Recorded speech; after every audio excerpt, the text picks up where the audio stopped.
in a 2-1 pitch. Swung on a ground ball to third. Rojas backhands, throws to first. He got it! Divisional dominance for the Dodgers. The 2025 Dodgers are the National League's Western Division champions.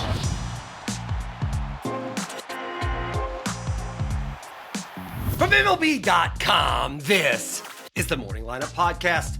I'm your host, Will Leach. Today's Friday, September 26th, and we have reached the final weekend of regular season baseball. It's here. It's my job to tell you everything you need to know heading into this insane weekend of baseball, and to do so in under 10 minutes.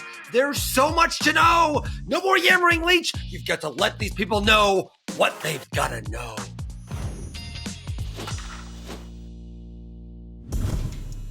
So, by Monday morning, the regular season will be over, and we will know all the playoff seedings, matchups, game times, all of it. But now, Friday morning, now we actually know so little. So let's lay out everything this weekend is going to have to figure out for us now that Thursday's games are behind us. Let us begin with the National League. Here's a 1-1 pitch. Shohei golfs one to right center field, headed for the pool.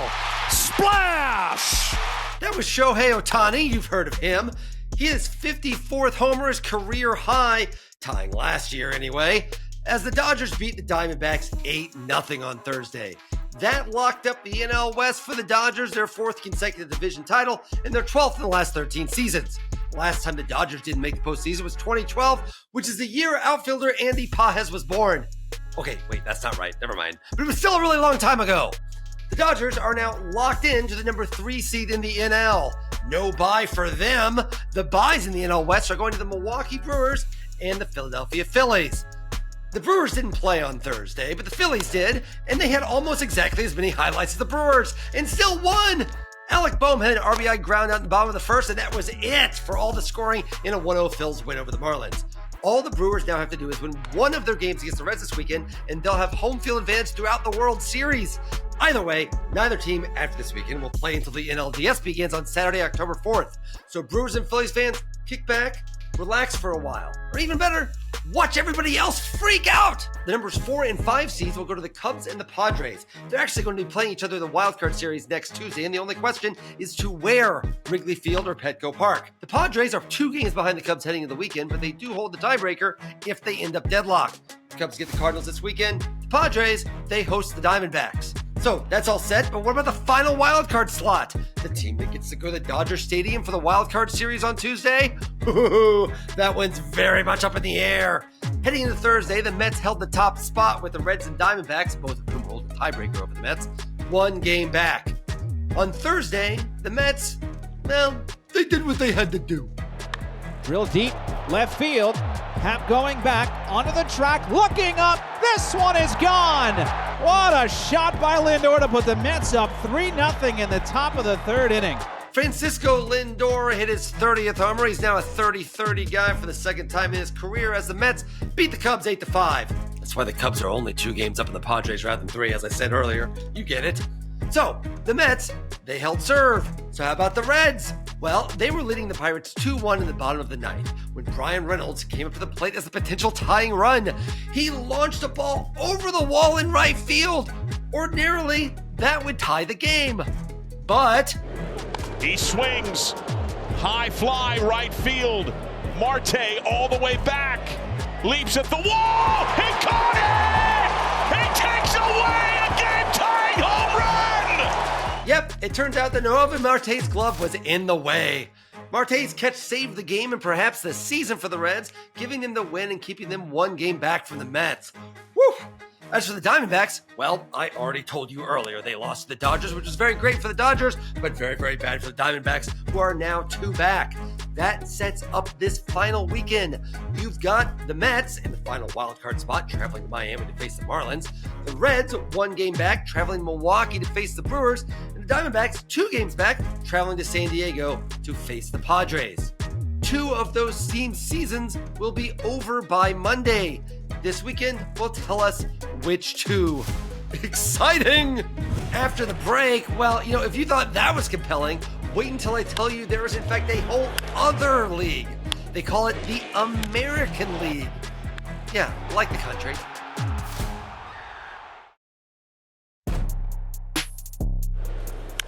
That ball's doused by Wenzel Perez and up to the top of the wall and back in. Wenzel Perez goes deep. The Guardians' absurd September, they came into Thursday 18 and freaking 5 in the month, set them up to do something truly amazing in the finale of their series with the Tigers.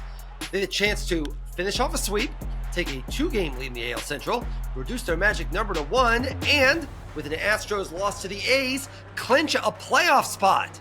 I have bad news for the Guardians, though. None of those things happened. Wenzel Perez, Jahmai Jones, and Ryan Green all homered. It was actually Green's 36th of the season, as the Tigers salvaged Game 3 in Cleveland with a 4-2 win. The two teams are now back tied atop the division, with the Tigers traveling to Fenway Park and the Guardians hosting the Rangers this weekend.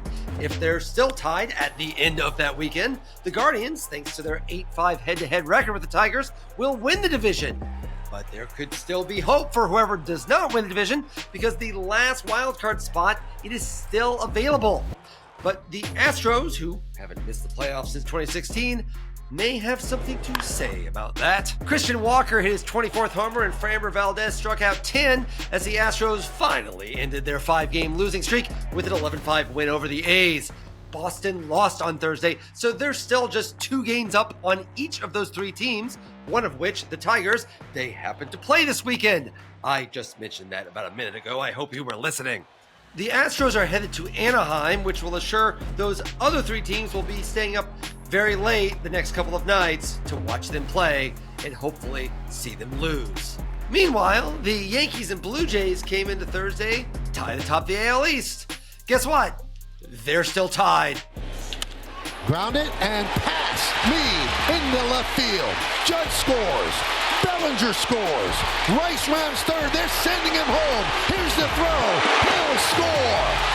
It is a bases-clearing double by Stanton. With the Yankees down to the White Sox 3-1 in the 5th, Giancarlo Stanton hit a 3-run double, giving the Yankees a lead they would not relinquish in a 5-3 victory, finishing off a series sweep. Nice time for the White Sox to come to town. Now Yankees. The Yankees have now won 5 in a row heading into the season's final weekend series, with the actually kind of playing pretty well of late Orioles. Since the Yankees don't hold the tiebreakers with the Blue Jays, they needed the Jays to lose Thursday. But the Jays played the Red Sox, and again, I already told you the Red Sox lost. I wasn't lying. The Jays won, because Dalton Varsho did this. And he's hit it high and deep to right. Grand slam, Dalton Varsho. That there is a grand slam, and that there is a 6-1 Jays win. So the AL East is still deadlocked, with the Jays hosting the Rays this weekend. And remember, the Yanks and Jays have the best records in the AL, which means it's not just the division title on the line, it's home field advantage throughout the AL playoffs. So yeah, kind of a big deal. Oh, and we did find out who the other team in the AL who's going to have a first-round bye is.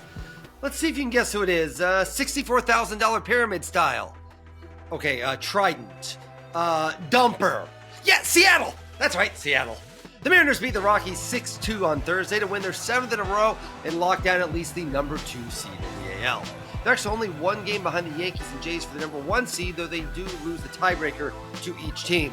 Oh, and Cal Raleigh did not homer. He remains at 60. Though the Rockies did intentionally walk him at one point on Thursday. Come on, man. That's all for today's Morning Lineup Podcast. Thank you for listening. Please be sure to give us a rating and review and tell everyone you know about this podcast. I, Will Leach, will be back with you on Monday morning, and we're going to know so much then. We're going to know what happened this weekend. We're going to know who everyone's playing. We're going to know what time they play. We're going to, oh my gosh, Monday is going to be the future, and we're going to know so much. I'll see you then.